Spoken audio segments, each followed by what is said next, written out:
The first step towards achieving your dreams is having the right coach. Get the best education with Aajshala and make your NET UPSC economics dreams come true.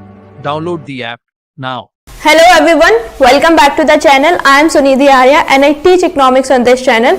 फिलहाल हम mathematical economics को पढ़ रहे हैं. Mathematical economics के अंदर हम अभी तक set, relations and functions, sequence and series को पढ़ चुके हैं. पिछले कुछ वीडियो से हम लिमिट्स को पढ़ रहे हैं. लिमिट्स में हम अभी तक लिमिट्स के कॉन्सेप्ट को समझ चुके हैं.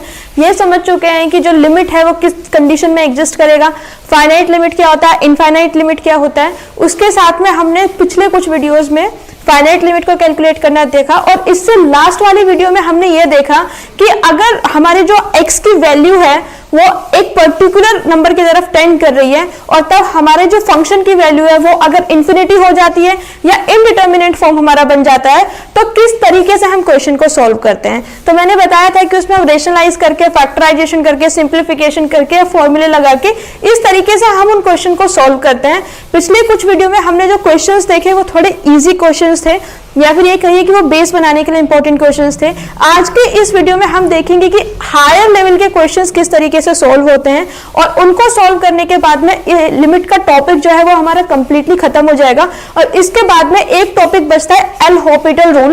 देखिए, एल हॉपिटल रूल जो होता है उसमें कुछ टीचर्स जो होते हैं वो उसको लिमिट्स के साथ पढ़ाते हैं क्योंकि उस टॉपिक को समझने के लिए डिफरेंशिएशन का समझना बहुत जरूरी है. मैं पर्टिकुलरली उस टॉपिक को तब कवर करा दूंगी जब हम डिफरेंशिएशन या तो पूरा कर लेंगे या फिर डिफरेंशिएशन इतना समझ पाए जितना एल हॉपिटल रूल में इंपॉर्टेंट होता है. क्योंकि वो जो रूल है वो बेसिकली डिफरेंशिएशन का जो एक बेस बनाकर उसमें समझना इंपॉर्टेंट होगा. एल हॉपिटल रूल अगर मैं आपको डायरेक्टली समझा दूं तो वो आपको समझ में नहीं आएगा. तो एल हॉपिटल रूल को समझने के लिए आप डिफरेंशिएशन के लेक्चर तक का वेट कीजिए. उसके साथ ही मैं उस टॉपिक को कवर करूंगी और इस वीडियो के बाद हम कॉन्टिन्यूटी को शुरू करेंगे. देखिए, हमें ये क्वेश्चन सॉल्व करना है. Limit x tends to 1, x minus 1/2x² minus 7x plus 5. क्योंकि ये जो है एक रेशनल फंक्शन है और ये रेशनल फंक्शन है या फिर ये भी कह सकते हैं कि इसमें क्वोशिएंट की फॉर्म में है. तो हम इसमें क्या लगाएंगे, सबसे पहले क्वोशिएंट रूल लगाएंगे और क्वोशिएंट रूल लगाएंगे और ये चेक करने की कोशिश करेंगे कि ये फंक्शन इन्फिनिटी की तरफ या फिर इसकी वैल्यू इनडिटर्मिनेट फॉर्म तो नहीं आती है. तो हम लगाने की कोशिश करते हैं क्योंकि x की वैल्यू 1 की तरफ टेंड कर रही है तो जहां जहां x होगा उसकी जगह हम क्या सब्स्टिट्यूट कर देंगे, x.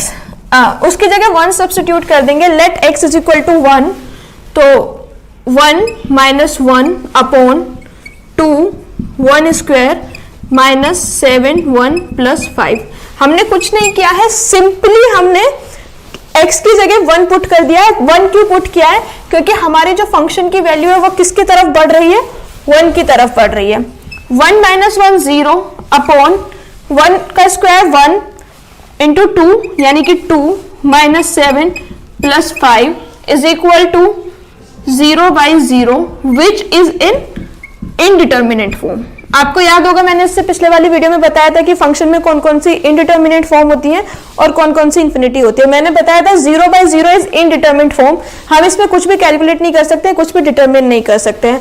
तो अब हमें क्या करना होगा, इसमें किसी भी तरीके से हमको थोड़ा सा एक को चेंज करना पड़ेगा. अब इसमें क्योंकि ये हमारा एक क्वाड्रेटिक इक्वेशन है 2x² माइनस 7x प्लस 5, क्योंकि ये क्वाड्रेटिक इक्वेशन है तो इसको इजीली सॉल्व करने का क्या तरीका हो सकता है कि हम इसका फैक्टर कर सके. फैक्टराइजेशन मेथड से हम इसको इजीली सॉल्व कर सकते हैं. और इसका फैक्टर करना कितना आसान होता है, अगर आपने 10th तक का मैथमेटिक्स पढ़ा है तो आप इसको इजीली समझ सकते हैं. अगर आपने 10th तक का मैथमेटिक्स नहीं भी पढ़ा है तो भी मैं इसको बहुत डिटेल में अच्छे से समझाने वाली हूँ. आपको बिल्कुल टेंशन लेने की जरूरत नहीं है. 10th तक अगर मैथ्स पढ़ा है तो रिवीजन हो जाएगा. तो हम सबसे पहले इसका डिनोमिनेटर को सॉल्व करते हैं. ठीक है, 2x² माइनस 7x प्लस 5. सबसे पहले हम इसके डिनोमिनेटर को सॉल्व करते हैं और देखते हैं कि हमारे क्या क्या फैक्टर्स जो है, क्या क्या वैल्यूज है वो निकल के आती हैं. देखिए, फैक्टर करने के तरीके क्या होते हैं, हम जो हमारी कांस्टेंट टर्म होती है उसके x² से मल्टीप्लाई करते हैं. 5 2 10, 5 2 10 हो गया. अब हमें 10 के ऐसे फैक्टर्स देखने हैं कि अगर हम उनको ऐड या सब्ट्रैक्ट करें तो मिडिल वाली वैल्यू आए और जब हम उनको मल्टीप्लाई करें तो 10 आए. ठीक है, ध्यान से समझिए, हमें ऐसे फैक्टर ढूंढने हैं कि अगर हम उनको ऐड या सब्ट्रैक्ट करें तो बीच वाली वैल्यू आए, और जब हम उनको मल्टीप्लाई करें, ठीक है, तो हमारी 10 आए। तो ऐसे कौन सा फैक्टर है 10 के? 5, 2, 1, 10, ये दो फैक्टर है बेसिकली। तो अगर हम 10 और 1 को ऐड करें तो 11 होगा, 10 और 1 को सब्ट्रैक्ट करें तो 9 होगा, which is not a case. यहाँ पे हमें क्या गिवन है? 7 गिवन है, तो ऐड या सब्ट्रैक्ट करके क्या आना चाहिए? 7। अब हमारे पास दूसरा पेयर फैक्टर का क्या है? 5 और 2। देखिए 5 और 2 के अगर हम मल्टीप्लाई करेंगे तो हमारा 10 आएगा, which is equal to this, और अगर हम 5 और 10 को ऐड कर दें तो हमारा क्या आएगा? 7। यानी कि ये जो फैक्टर है, इस वाले फैक्टर को हम यहाँ पर यूज करेंगे। 2x स्क्वायर माइनस 5x, हम यहाँ पे क्या कर देंगे? 7x को ब्रेक डाउन कर देंगे, माइनस 2x प्लस 5। अब अगर आप देखें तो क्या ये फैक्टर इसी की तरह नहीं लिखा हुआ है? बिल्कुल इसी की तरह लिखा हुआ है। 7x को हमने क्या कर दिया? ब्रेक डाउन कर दिया। और ब्रेक डाउन करने की कंडीशन मत भूलिएगा, जो हमारी कांस्टेंट टर्म होगी उसको x स्क्वायर के कोफिशिएंट से मल्टीप्लाई कर देंगे। 5 2 10 एंड 5 2 7, साइन जो होगा वो माइनस का होगा। अब हम इसको फर्दर सॉल्व करते हैं तो देखते हैं किस तरीके से सॉल्व कर सकते हैं। इसमें और इन दोनों टर्म्स में क्या कॉमन है? x कॉमन है, तो हमने x बाहर ले लिया, अंदर क्या बचा? 2x माइनस 5, ठीक है। अब इसी तरीके से हमें एक और ब्रैकेट बनाना है, इसमें से हम क्या कॉमन ले सकते हैं? -1। अगर हम -1 कॉमन ले लेंगे तो अंदर क्या बचेगा? पॉजिटिव 2x, और यहाँ पे क्या बचेगा? माइनस का 5। अब देखिए इसमें ना कंफ्यूजन हो जाता है बच्चों को, मैं आपको यहाँ पे समझा देती हूँ। -1 2x माइनस 5, इसके अंदर मल्टीप्लाई करो, minus plus minus 2x minus minus plus 5, ठीक है। तो ये क्या आ गया? -2x प्लस 5, यानी कि इसमें क्या कॉमन था? इस पूरे टर्म में -1 कॉमन है। माइनस जो बाहर लिखा हुआ है ना, वो हमने कॉमन ले लिया है, ठीक है। अगर हम इसको एक ब्रैकेट मान ले और इसको एक ब्रैकेट मान ले, तो जो माइनस है ये हमने बाहर कॉमन ले लिया है, और क्योंकि हमने माइनस बाहर कॉमन ले लिया है अंदर, तो इसके अंदर के सारे जो साइन है वो चेंज हो जाएंगे, ठीक है। ये मैं सिर्फ आपको समझाने के लिए कर रही हूँ, क्योंकि ये दोनों जो हमारे हैं ये सेम ब्रैकेट है 2x माइनस 5। तो हम अब क्या करेंगे? इन दोनों ब्रैकेट में से एक ब्रैकेट को कॉमन ले लेंगे, 2x minus 5 multiply by x minus 1, ठीक है। ये क्या आ गया हमारा? ये आ गया हमारा सिंप्लीफाइड फॉर्म। x माइनस 1 कैसे आया? ये दोनों हमने कॉमन ले लिए, एक तो हमने जो दोनों ब्रैकेट था ब्रैकेट में से कॉमन ले लिया, और बची हुई जो टर्म्स थी x माइनस 1 उनको एक साथ लिख दिया। इतना आपको समझ में आ गया? इसका क्या मतलब है कि इस टर्म की जगह हम ये वाली लिमिट लिख सकते हैं। तो करते हैं, अब इसको लिखते हैं। Limit x tends to 1 x minus 1 upon 2x square minus 7x plus 5, ठीक है। सबसे पहले क्या करते हैं? लिमिट को एक्सटेंड करते हैं, किसमें? न्यूमरेटर और डिनोमिनेटर में अलग अलग। Limit x tends to 1 x minus 1 upon limit x tends to 1 2x square minus 7x plus 5। 2x square minus 7x plus 5 को फैक्टर करके क्या आ रहा है? 2x minus 5 into x minus 1। Limit x tends to 1 x minus 1 upon limit x tends to 1। अब मैं क्या कर दूंगी? लिखूंगी 2x minus 5 2x minus 5 x minus 1, ठीक है। सिंपली जो फैक्टर करके वैल्यू आई थी वो मैंने लिख दी। अब हम क्या करेंगे? x माइनस 1 से x माइनस 1 को कैंसिल आउट कर देंगे। अब हमारे पास क्या बचा? लिमिट x टेंड्स टू 1, ये कैंसिल आउट हो गया तो 1 बचा, divided by limit x tends to 1 2x minus 5, ठीक है। अब हम इसको फर्दर सॉल्व नहीं कर सकते हैं, और फर्दर सॉल्व करने की हमें जरूरत भी नहीं है, क्योंकि देखिए ऊपर हमारा 1 आ गया, और अगर नीचे अगर हम 1 की वैल्यू पुट करेंगे तो 0 नहीं आएगा, यानी कि ये फंक्शन अब इंफिनिटी भी नहीं हो रहा है और इनडिटर्मिनेट फॉर्म में भी नहीं आ रहा है। तो अब हम क्या करेंगे? लिमिट की वैल्यू सब्स्टिट्यूट करके उसका आंसर निकाल लेंगे। अब देखिए इसको जैसे हम पहले सारे क्वेश्चंस में करते आ रहे हैं उसी तरीके से करेंगे। इज इक्वल टू 1, क्योंकि हम लिमिट में x की वैल्यू पुट कर रहे हैं, फंक्शन में x की वैल्यू पुट कर रहे हैं, तो अब x को नहीं लिखेंगे, डिवाइडेड बाई 2, x की जगह सब्स्टिट्यूट कर देंगे 1 minus 5 is equal to 1 upon 2 minus 5 which will be equal to 1 upon minus 3 is equal to -1/3। तो इसका आंसर क्या आ गया? -1/3 is the answer. I hope ये क्वेश्चन आपको समझ में आ गया होगा। इसके बाद में हम एक और क्वेश्चन सॉल्व करेंगे, वो इससे थोड़ा ज्यादा कॉम्प्लिकेटेड है। वो कॉम्प्लिकेटेड क्यों है? जैसे इसमें क्वाड्रेटिक फंक्शन था, उसमें हमें क्यूबिक फंक्शन को सॉल्व करना देखेंगे। अगर आपको क्वाड्रेटिक फंक्शन, क्यूबिक फंक्शन ये सब क्लियर नहीं हो रहा है तो मेरे जो चैनल है इससे पहले मैंने क्यूबिक फंक्शन, क्वाड्रेटिक फंक्शन सब डिटेल में एक्सप्लेन किया हुआ है, आप उनको जाके देख सकते हैं। आपको जो डाउट्स हैं वो आप नीचे मेंशन कर सकते हैं, मैं उनको क्लियर कर दूंगी। लेकिन आप अगर स्टार्टिंग से फॉलो कर रहे हैं मैथमेटिकल इकोनॉमिक्स को तो आपको कोई भी कंफ्यूजन नहीं होगा। लिमिट x की power 4 minus 3x cube plus 2 upon x cube minus 5x square plus 3x plus 1। देखिए इससे ज्यादा हाईएस्ट पावर का फंक्शन आई डोंट थिंक कि आपके सिलेबस में पूछा जाएगा, बट इसको मैं इसीलिए सॉल्व करा रही हूँ ताकि आपको अंदाजा लग जाए कि इन तरीके के जो क्वेश्चंस होंगे वो उनको हम कैसे सॉल्व करेंगे। सबसे पहले हम देखते हैं 1 की वैल्यू को पुट करके देखते हैं कि इन्फिनिटी बनता है या इनडिटर्मिनेट फॉर्म आती है। ठीक है, तो सबसे पहले हम रखते हैं 1 की पावर 4 माइनस 3 1 की power cube plus 2 upon 1 cube minus 5 1 square plus 3 1 plus 1। Solve करके देखते हैं इस इक्वेशन को। 1 की power 4 1 minus 1 cube into 1 cube is equal to 1 into 3 will be 3 plus 2 upon 1 cube 1 minus 1 square into 5 plus 3 plus 1। ठीक है, 2 plus 1 3, 3 minus 3 is equal to 0 होने वाला है।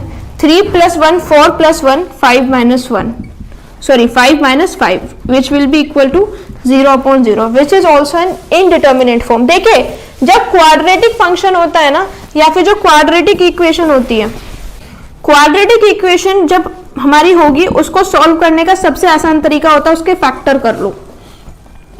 अब फैक्टर करने का क्या तरीका होता है जो मैंने आपको बताया था, लेकिन एक बात समझने वाली है कि वो जो फैक्टराइजेशन का मेथड है ना वो केवल क्वाड्रेटिक फंक्शन तक ही सीमित है। अगर हमारे x की पावर क्यूबिक हो जाती है या फिर x की पावर 4 हो जाती है, अगर हमारा फंक्शन क्यूबिक हो जाता है या उससे आगे बढ़ जाता है, बाई क्वाड्रेटिक हो जाता है, तो फिर वो फंक्शन जो है वो जो हमारा तरीका है वो काम नहीं करेगा। उस केस में हम क्या करेंगे, उस केस में हमको एक अलग तरीके से फैक्टराइजेशन करना होता है। किस तरीके से फैक्टराइजेशन करते हैं वो मैं आपको बताती हूँ। देखिए इस फंक्शन में अगर 1 की वैल्यू रखने पे फंक्शन 0 हो रहा है, ऊपर वाले को हम सेपरेट फंक्शन मानते हैं, नीचे वाले को हम सेपरेट फंक्शन मानते हैं और इनको अलग अलग ट्रीट करने की कोशिश करते हैं। अगर हमारा पहले फंक्शन यानी कि अगर हम न्यूमरेटर की बात करें जिसको मैं मान लेती हूँ फर्स्ट फंक्शन, और अगर मैं डिनोमिनेटर की बात करूं तो पहले हम इनको इंडिविजुअली सिंप्लीफाई करते हैं, फिर हम इसको रेशनल फंक्शन में डालकर सॉल्व करेंगे। ठीक है, तो अगर इसकी पावर हमें बढ़ जा रही है और वैल्यू 1 रखने पर 0 हो रही है तो इसका मतलब ये क्या है, x इज इक्वल टू 1। अगर x जो है हम 1 पे रख रहे हैं तो जो पूरा का पूरा फंक्शन है क्या हो जा रहा है, 0। यानी कि अगर हम x की वैल्यू इधर ले आए x minus 1 which will be equal to 0, इसमें कोई कंफ्यूजन तो नहीं है। x इज इक्वल टू 1 रखने पे पूरा जो हमारा फंक्शन है वो 0 हो रहा है। ये हमारी LHS है, ये हमारी RHS है। हमारी जो हमने इस फंक्शन को, ये जो RHS की वैल्यू है इसको LHS की तरफ ले गए और उसकी वैल्यू क्या हो गई, 0। यानी कि अगर a रखने पे किसी भी फंक्शन की वैल्यू 0 हो रही है तो x माइनस a क्या है, उसका एक फैक्टर बन गया। यानी कि x माइनस 1 क्या है, एक फैक्टर बन गया। अब हमने 10th क्लास में एक थ्योरम पढ़ी होगी जिसको हम बोलते हैं रिमाइंडर थ्योरम। ठीक है, अगर आपने नहीं पढ़ा है 10th में भी तो मैं आपको समझा देती हूँ कि रिमाइंडर थ्योरम का मतलब क्या होता है। सबसे पहले मैं इसको अलजेब्रा के थ्रू समझाती हूँ। लेट्स से 19 डिवाइडेड बाई 3, अगर हमें 19 को 3 से डिवाइड करना है तो किस तरीके से करेंगे, 3 डिवाइड बाई 19, 3 6 18, 9 में से 8 किया 1। तो रिमाइंडर थ्योरम क्या कहती है कि जो हमारी ये वैल्यू है जिसमें हम डिवाइड कर रहे हैं, यानी कि हम 19 में 3 का डिवाइड कर रहे हैं, अगर हम 19 में 3 का डिवाइड कर रहे हैं तो इसको लिखने का एक तरीका ये भी हो सकता है कि divisor into quotient plus remainder. ठीक है, यानी कि LHS should be equal to RHS। ठीक है, फिलहाल मैं इसको एक बेसिक एग्जांपल से सिखा रही हूँ अलजेब्रा के, इसके बाद में हम इसको इधर भी लगाएंगे। पहले आप बिल्कुल बेसिक समझिए तभी आपको ये समझ में आएगा। ठीक है, तो अब मैंने 19 को डिवाइड किया, तो जो हमारा एक क्या बोलते हैं इसको, डिविडेंड बोलते हैं या जो भी बोलते हैं, जिस नंबर में हमको डिवाइड करना है, हमको 19 में डिवाइड करना है, तो वो किसके इक्वल होगा, divisor into coefficient plus remainder. अब देखिए ये इक्वल है या नहीं है, ये हमारा डिवाइजर है जिससे हम डिवाइड करने वाले थे, ये हमारा कोएफिशिएंट था और ये हमारा रिमाइंडर था। 3 into 16 18 plus 1 is equal to 19। इस बात का क्या मतलब है, इस बात का मतलब यह है कि अगर हमें वो टर्म निकालनी है, यानी कि अगर हम एक जो हमारा डिविडेंड है जिसमें हम डिवाइड कर रहे हैं, अगर हम डिवीजर और कोएफिशिएंट को मल्टीप्लाई कर दें, डिवीजर और कोएफिशिएंट को मल्टीप्लाई करके अगर उसमें रिमाइंडर ऐड कर दें तो हमारी सेम टर्म आ जाती है। इतने में कोई कंफ्यूजन नहीं होना चाहिए। अब x माइनस 1 हमें पता है कि दोनों का फैक्टर है, तो क्या हम x माइनस 1 से इसको डिवाइड नहीं कर सकते, करते हैं। x minus 1 divided by x के power 4 minus 3x cube plus 2।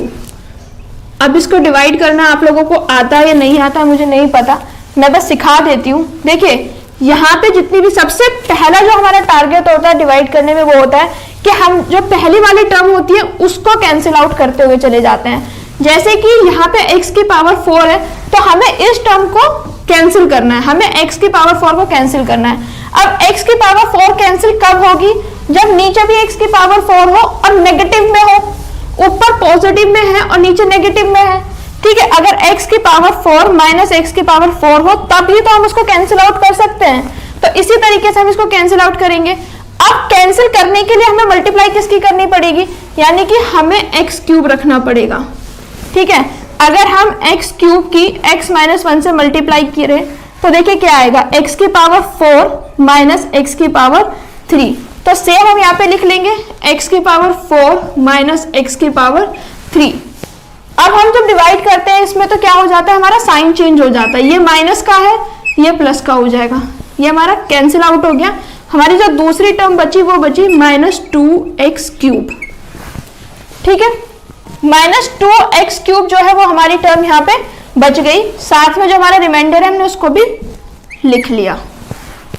अब हमें क्या करना है, अब हमारी प्रायोरिटी होनी चाहिए कि अब हम इस टर्म को कैंसिल आउट करेंगे। मैंने बताया था जो जो पहली टर्म आती जाए हम उसको कैंसिल आउट करते जाते हैं। तो इसमें माइनस 2x क्यूब को हमें कैंसिल करना है, माइनस 2x क्यूब आए इसके लिए हम किससे मल्टीप्लाई करेंगे, इसके लिए देखिए x माइनस 1 में अब हम कौन सी टर्म से मल्टीप्लाई करें, x यहाँ पे है, x की क्यूब यहाँ पे हमें चाहिए, तो हम किससे मल्टीप्लाई करेंगे, x स्क्वायर से मल्टीप्लाई करेंगे। साथ में हमारा कोफिशिएंट क्या हो गया, माइनस 2, यानी कि हम किससे मल्टीप्लाई करेंगे, 2x स्क्वायर से। x माइनस 1 अंदर क्या हुआ, 2x cube minus 2x square.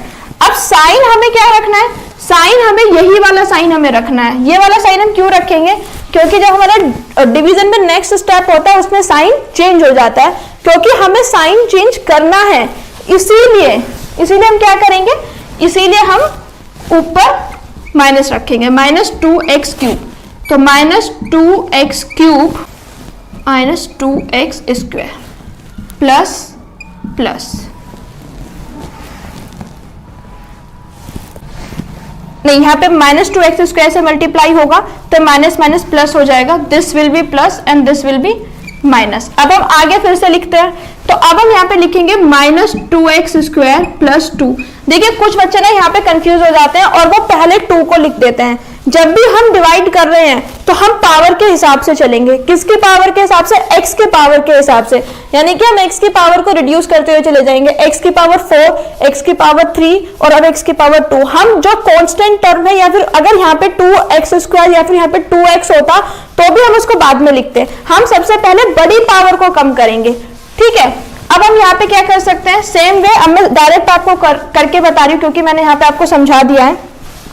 Minus 2x, अगर हम माइनस 2x से मल्टीप्लाई करें तो माइनस 2x की x में मल्टीप्लाई करेंगे तो माइनस 2x स्क्वायर। अगर हम माइनस 2x की माइनस 1 में मल्टीप्लाई करेंगे तो माइनस माइनस प्लस 1 हो जाएगा, माइनस माइनस प्लस हो जाएगा। अब ये कैंसिल आउट हो गया, माइनस माइनस प्लस 2x।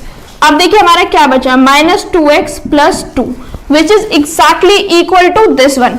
अगर हम इसमें 2 की मल्टीप्लाई कर दें, x माइनस 1 में अगर हम 2 की मल्टीप्लाई कर दें और साइन चेंज कर दें तो सेम चीज आने वाली है। तो हम सेम चीज करेंगे, यहाँ पे -2 से मल्टीप्लाई कर देंगे, -2 की x में मल्टीप्लाई की -2x, -2 की -1 में मल्टीप्लाई करेंगे माइनस माइनस प्लस 2, और ये क्या हो गया हमारा, कैंसिल हो गया। ठीक है, minus plus plus, plus minus minus, ये हमारा क्या आ गया, 0 आ गया।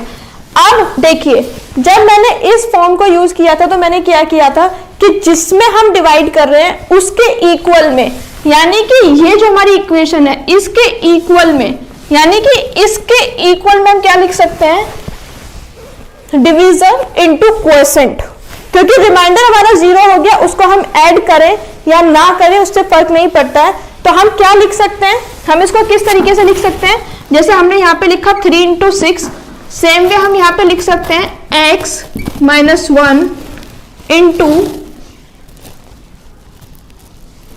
Multiply by x cube minus 2x cube minus 2x minus 2।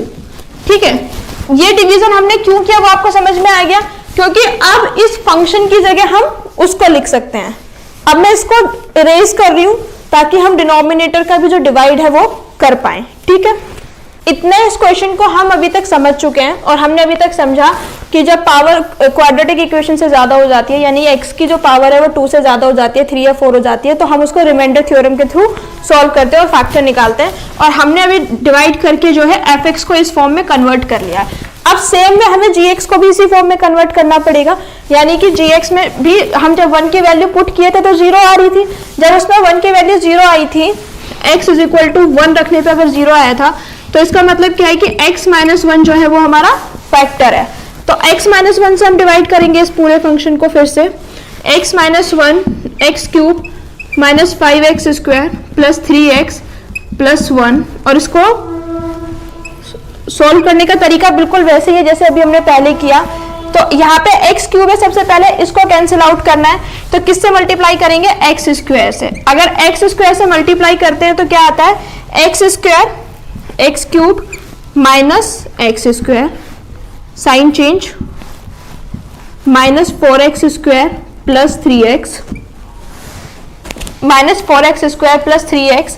अब हमें क्या कैंसिल आउट करना है, 4x स्क्वायर, और यहाँ पे कितना गिवन है, x है, तो हम इसमें किसकी मल्टीप्लाई करेंगे, 4x की मल्टीप्लाई कर देंगे। माइनस क्यों रखेंगे, क्योंकि साइन सेम होना जरूरी है, साइन सेम नहीं होगा तो हम उसको कैंसिल आउट नहीं कर पाएंगे।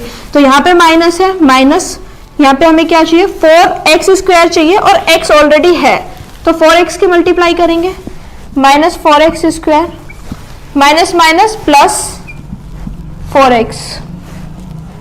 ठीक है, अब हम क्या करेंगे, sign change minus 4x minus 3x minus x, sign minus का आएगा क्योंकि बड़ा 4 है, ऊपर से हमने ये प्लस 1। अब यहाँ पे x माइनस 1 है, यहाँ पे माइनस x प्लस 1 है, यानी कि सेम वैल्यू है, बस हमें क्या करना है, साइन चेंज करना है, माइनस 1। तो माइनस 1 करेंगे तो minus x minus minus plus 1, sign change हो गया, तो सब कैंसिल आउट होके क्या हो गया, 0। जैसे मैंने रिमाइंडर थ्योरम में बताया था, इसको हमने उस तरीके से लिखा था। किस तरीके से लिखा था, this is equal to this multiply by this plus added by remainder. अब रिमाइंडर तो 0 है, अब हम उसको ऐड करें या ना करें कोई फर्क नहीं पड़ता है। तो हम लिखते हैं जो हमारा gx है, हमारा जो फंक्शन जो हमने पूरा gx माना हुआ है, उसको हम क्या लिख सकते हैं, x minus 1 multiply by x square minus 4x minus 1।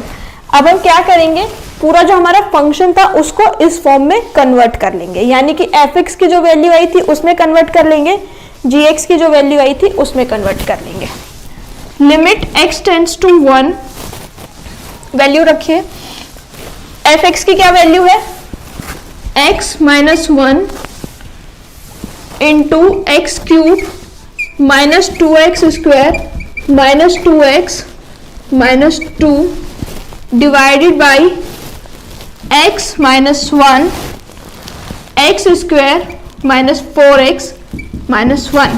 ठीक है, इस तरीके से हमने वैल्यू को रख दिया। अब हम क्या करेंगे, न्यूमरेटर और डिनोमिनेटर में सेपरेट लिमिट लगाएंगे, लेकिन उससे पहले हम x माइनस वन को कैंसिल आउट कर सकते हैं क्योंकि दोनों में कॉमन है। अब हम सेपरेट लिमिट लगा सकते हैं। Limit x tends to 1 x cube minus 2x square minus 2x minus 2 divided by x minus 1। ये तो कैंसिल ही हो गया, ये कैंसिल हो गया तो वो लिखने की जरूरत नहीं है। Limit x tends to 1 x square minus 4x minus 1। अब हम क्या करते हैं, इसमें सिंपली सीधा वैल्यूज पुट कर सकते हैं और वैल्यूज पुट करने के बाद में हमारा जो आंसर है वो निकल के आ जाएगा। मैं इसको यहाँ पे लिख देती हूँ x minus 1 into x square minus 4x minus 1, ताकि ये क्वेश्चन हमें नीचे लाने में कोई दिक्कत ना हो।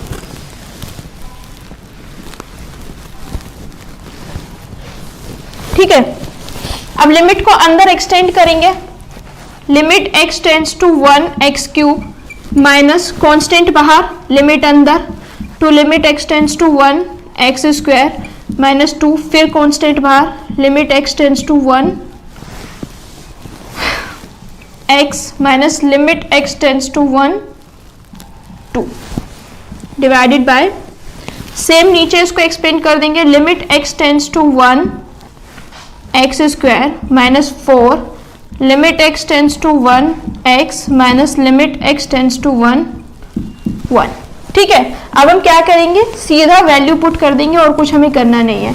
x क्यूब यानी कि 1 का क्यूब माइनस 2 एक्स स्क्वायर यानी कि 1 का square minus 2 into limit x 1 minus 2।